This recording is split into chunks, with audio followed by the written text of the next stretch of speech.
I felt a lump on my right breast. And right there and then I called my OBGYN, who wanted to see me immediately. And after she palpated my breast, she recommended I have a mammogram. And the mammogram results showed a suspicious lump. And I decided, upon her recommendation, to go have an ultrasound, a breast ultrasound. The breast ultrasound confirmed that there was also a suspicious finding. And a few hours after, she recommended that I have a fine needle biopsy. The fine needle biopsy confirmed I had cancer cells. All in one day, I had a mammogram, an ultrasound, and a fine needle biopsy. And on that night of the same day, I met up with my surgeon, who gave me the options. Option one was to have a mastectomy because of the size and the result of the fine needle biopsy. That was the only option I had. And without a doubt, my husband, myself, my children, and my best friends who were all present confirmed and agreed. We had a consensus. Yes, I had to have a mastectomy. So the next day, I went to the hospital, had all the tests, my vital signs. The following day, I was ready for the operation. For the past few years, naamang ko bukol diri sa akong left breast, and it turned out into the right again, and right breast. And then my family said to go to a doctor to check if it's not a cancer. So I had my fine needle biopsy by the doctor. Kibaw na ko nga na ako'y cancer. Ay nasya ko kay what is ang nasa akong una-una is death. So pagkibaw po sa akong mga igsuon nga na ako'y cancer, nihatag sila nako og moral support nga kung na kay cancer dili ka matayo. Kuan ako ba sa Ginoo nga maayo ra ko kay naaray doktor nga mo tambal nako mohatag og support sa pag-opera and ana. Pero ang nakuan po nako kay nakoy daghang igsoon ba nga mo hatag sa suporta ang akong bana. Okay raman siya nga nako ani nidawat siya nga nako aning sakita kay iyang gitukuan nga pagsuway ra gyud ni sa Ginoo. I discovered I had breast cancer in October. It was October 10, 2003. I remember that was a day before I left for Korea. That day I took a leave and I have time really to take a bath and fix myself. And that's when I felt something was in my left breast. And at that time, I really felt that something was really wrong, and I really believed that it was already breast cancer because it's kind of very hard to feel. And at that moment, I really cried to Him, and I said, Lord, if this is it. And that was really a day before I left for Korea, and I had to really think hard whether I would tell my husband or not.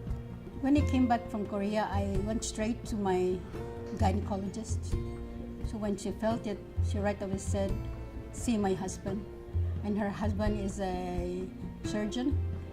And so right there and then, I went to the other room and I asked him if he can feel the one that's in my left breast. And when he felt it, he said, this is breast cancer. The hardest part was the treatment. The first 3 days of chemotherapy would be the hardest, without any doubt, where you would feel nauseated and you would feel so tired. And I'm usually up and about every day. I'm a workaholic, and to stay home was one of the hardest part of the whole cancer chapter or treatment. And I think I should say that coping was the hardest part for my loved ones, not for me, but I felt how hard it was for them. So I had to be extra attentive to their emotions instead of them being extra attentive to me, because I did not know how they felt. I knew how I felt, but I didn't know how they felt. So that was, I think, one of the hardest part was the coping of my loved ones. Although by showing them that I was okay, they were also okay. Ang akong mga anak na siya kay naman ko isa ka babay, akong eldest babay man niya. Ang duha ko kanak puros laki, pero ang akong babay moy niingon na nganong na ka na mga di pa kuno sila od di nila kaya nga mawa ko, pero ako sa giingon na kanang ampo lang mo kay naara joy way nga makahatag nga makasuporta na ko tambak. Actually, my family didn't know that it was breast cancer, that I had breast cancer. I did not tell them until I went under the knife. And they were not really informed directly, but when the doctor came back to check me up 3 days after the surgery, he just said to me, "Mom, it really is positive." And my children who were around me look at me, and that was it. The hardest part for me and my family in coping with the diagnosis was the thought that I was gonna die. Well, I sort of snapped out of it right away. It was hard on the onset, as I said, when I was diagnosed. The first days, not weeks, the first days, but it was a blessing to have supporters in the form of my family and friends, and even my doctors who were my friends. And for me to cope, they introduced me to fellow survivors who were coping as well. So it was a unique sorority of survivors, and it was a unique bond that we had. It was a girlfriend bond, and that made also my family closer when we had to cope together. So my emotions, well, human as you are, when I would be alone by myself, then I would recall. I would look back when the doctor said you have cancer. But then I snapped out, as I said, and did not dwell on cancer as a subject or cancer as a noun, but I made it a verb. So I was cancering, and I was moving on, and I had to do something about it, and that made it easier. Breast cancer has been the number one cancer by incidence among women, and it is increasing so fast that by 2010, combining both sexes, breast cancer has become the number one cancer by incidence, and it continued to be the number one cause of cancer mortality among women in our country and in this particular part of the country. Okay, based on our breast cancer database, and also getting from the reports of the Eduardo J. Aboitiz Cancer Center Population-Based Registry, specifically looking at breast cancer, from 1998 to 2000, the proportion of early breast cancer was only 40%, in contrast to the advanced, which was 60%. Then over the years, over the duration of 10 years, from our last comparison in the year 2010, the proportion has reversed already. There are 60% diagnosed early breast cancer, in contrast to now 40% advanced breast cancer. However, the mortality and morbidity and survival and mortality has remained the same. There's high incidence of late detection of breast cancer in Cebu because primarily there's lack of awareness of the disease, its incidence, the symptomatology, and the risk factors, and second, the lack of resources in the screening and the treatment of the disease. The known risk factors for breast cancer are, number one, most important is the family history.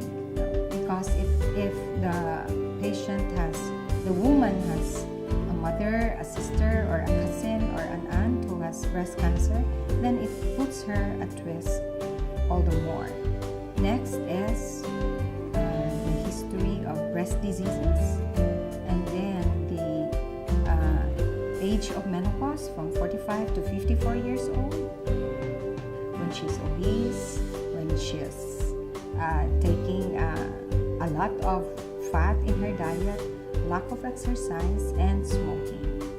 Our women population in Cebu has still have to be educated about the disease, its risk factors, and if they should realize that the importance of self-breast examination, and if they should do it monthly after their menses, and that if they feel some masses, they should consult their doctors right away, or a health worker for that matter, not an albularyo or not a faith healer. The reason why there is a high incidence of late detection cases of breast cancer, I would attribute it to the myths and fallacies of breast cancer. A lot of the indigent women consider having breast cancer as a curse, or maybe they also consider having breast cancer very expensive, that they feel in the early stages they had to worry about nothing, but it was only in the later stage that they had themselves diagnosed. Now you see, some of these women are not informed that the earlier the breast cancer would be detected, the better for them. Sometimes they treat the mass like pimple or like a boil, but they wait for the lump to burst, and that is already late stage. So I would like to attribute the late detection for myths and fallacies, plus the cost on breast cancer.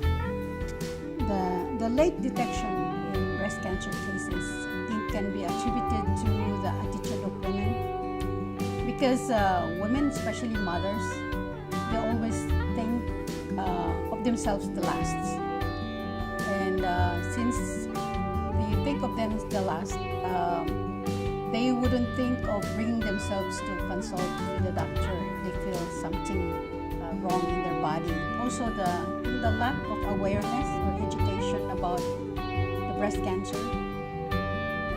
I think people would always would like to think that they will live longer, and the breast cancer was the last thing on their mind.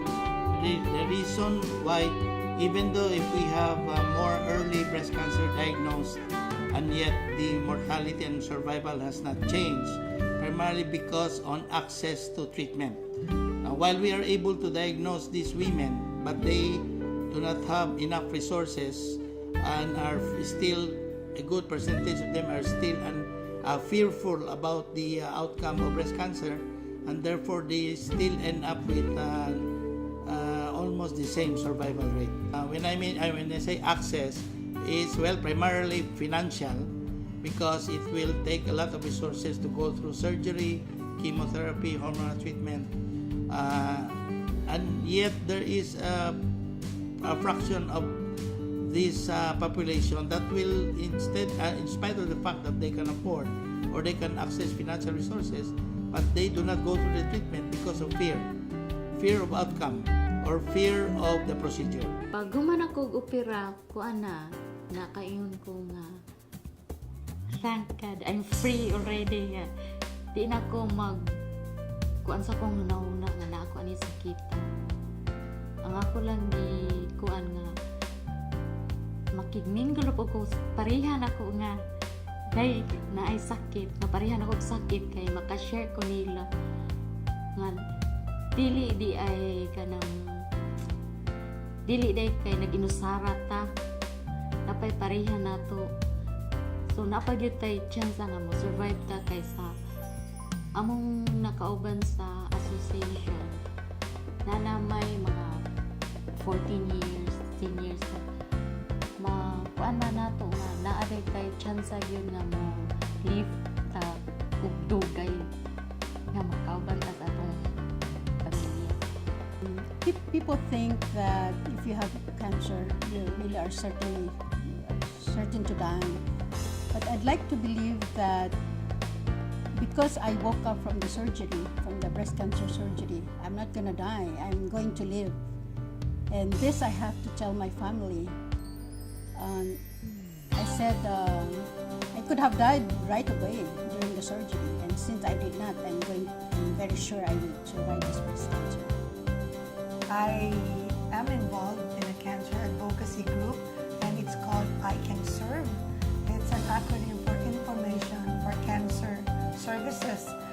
I was very blessed that 1 week after I was diagnosed, my doctor linked me to this advocacy group. It's a different group because it's a membership are breast cancer survivors, and we are in this group to empower ourselves to know what we have and to do something about what we have. It's more on empowerment. And because of this advocacy group, we reach out to support groups. We share with them the information and updates on what we have and to do something about it. I am a volunteer of the I Can Serve Foundation. In fact, we had the second nationwide I Can Serve, the Silver Linings, was done in Cebu in 2008. And since then, I've been working with the group, especially with me and Solomon as the coordinator here in Cebu. For activities, every October, the activities we have for I Can Serve is more on advocating, conducting lay forum. But in October, every October, we have a lot of activities on the awareness campaign for early detection, as well as fundraising activities whereby we encourage groups, for example, groups of doctors or NGOs, to use us as the face for breast cancer and raise funds. So we have like the Rotary Club of Cebu Puente, they do the Pink Tea Golf Tournament. We are the beneficiaries. The Philippine College of Surgeons of Cebu Eastern Visayas chapter, they do the Pink Run, and again, we are the beneficiaries. So the fund they raise goes to free screening or mammogram or even mastectomies for indigent women. And we're pinking, I'm using the word pink in a verb, we're pinking the city of Cebu in the awareness campaign. And we've evolved, we've gone beyond the pink for breast cancer. It's more of pink for wellness, like you are in the pink of health. So October is really our pink wellness month. Psychosocial support is really very important to breast cancer survivors. While emotionally they're already depleted, then the more that the family should support the breast cancer survivor. And we should take into consideration that it's not a death sentence, the diagnosis of breast cancer, because it depends on the stage. And the early detection matters in the survival rate. So if we have a good family support, then that will matter a lot. In Cebu, the Philippine Obstetrical and Gynecological Society helped in the community-based program in breast cancer prevention by doing clinical breast examination together with our cervical cancer screening. So we usually go monthly to the different towns and barrios in the province of Cebu doing these two activities, aside from lecturing to these women about cancer awareness. The objectives of the community-based breast cancer control program is first and foremost to improve the survival of women in Cebu province from breast cancer, to increase the number of consultations so that we may be able to pick up breast cancer at the early stage, and hopefully to reverse the stage of breast cancer from late to early. The program started primarily because being a general surgeon working in this hospital, I found out that the breast cancer incidence was the number one in incidence, and it was the number one cause of mortality, cancer mortality among women. And we decided to do the breast cancer control program in tandem with the Department of Health program called the Philippine Cancer Control Program, which mandated that we put up a system so that we may be able to improve the survival of women against breast cancer. So during our community outreach program, when we feel masses or the patient has a high risk chance of getting the breast cancer, then we screen, especially if the woman has reached the age of 40 or 50 years old. Then we screen and refer her to Vicente Soto Memorial Medical Center, since we acquired recently a second-hand mammogram from Singapore, and then we refer these patients to the hospital. Sa mga bag-o nga na diagnose o breast cancer, ang ako lang pong advice nila, dili lang unta pod sila ba nga kung naslay nakibaws lang naslay cancer, dili na lang pod mo pag doktor nga nampoy cancer ani, di na lang kay mamatay na ko ani. Mas may man tong atog doktor kay early detection good mo help baya og lugway sa imong kinabuhi kaysa imo as is lang na nga naa diha nimo samot man hinong kag magkaluya niya adto na hinong ka sa ipapahuayon kag dali inahinos Ginoo kay di naman ka naguna-una nga makatambal ko bisan tuwa tay kwarta na biya mo support nga grupo para sa Vicente Soto matag diya sila ng og kanang free medicine kung naalang po sila available diri para ng mga antibiotics kung naalang sila ihatag man jud sa mua sir. They shouldn't look at breast cancer as a death sentence. What I did, I look at it as a warning or a second chance from God to really change the lifestyle, take care of you, take care of your family, take care of your friends, and to once again enjoy life. If Cebuanos will just work for it, like not just making or educating the family, the friends, but also the people working for them or working with them, the office mates, wherever they are, then they should also raise the awareness. How can the people of Cebu help this program? There are many ways. First and foremost, the community should get involved on programs that will flush out women with breast problems so that we will be able to get them early, because invariably early breast cancer can lead to cure. The community can sponsor multiple multi-site lay fora, not only in October, which is the Breast Cancer Awareness Month, but all year round and in different areas like PTA meetings, like the classrooms. Secondly, the people of Cebu can pool resources so that for women who are willing to go through treatment and yet are financially handicapped, the community of Cebu will be able to provide subsidized treatment. And even the Cebu government can seriously allocate some budget to be able to help the uninsured indigent women to get cured when they are amenable for treatment.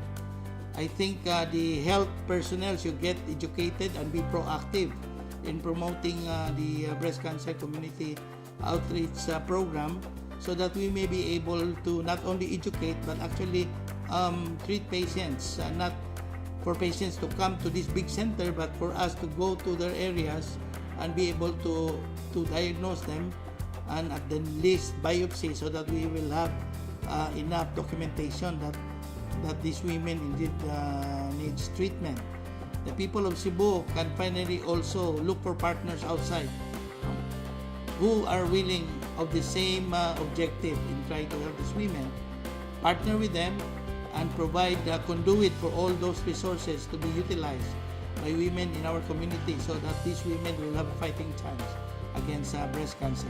And there are many other things that they can do. They can always be creative, innovative, and I think the most important part is to maintain the fire in the belly or the burden to be able to help these women. And I think with that, we can go a long way. I would like to credit the Cebu Breast Center of Vicente Soto Medical Memorial Center under the leadership of Dr. Steven Siguan for doing a good job in advocating early detection for breast cancer and having a number of medical missions and consultations for indigent women. And they have linked with different civic groups. I'd like to mention the Rotary Club of Cebu Fuente, because we have partnerships with the Cebu Breast Center, come up with grants where we get mama care kits and even breast cancer flip charts translated in the dialect, so we could distribute it to the different barangays and municipalities in Cebu, whereby even the barangay health workers could make use of the flip charts and the DVDs. I am Dr. Stephen Sixto Siguan, and I head the breast center at Vicente Soto Memorial Medical Center. I'm Dr. Belinda Pañares.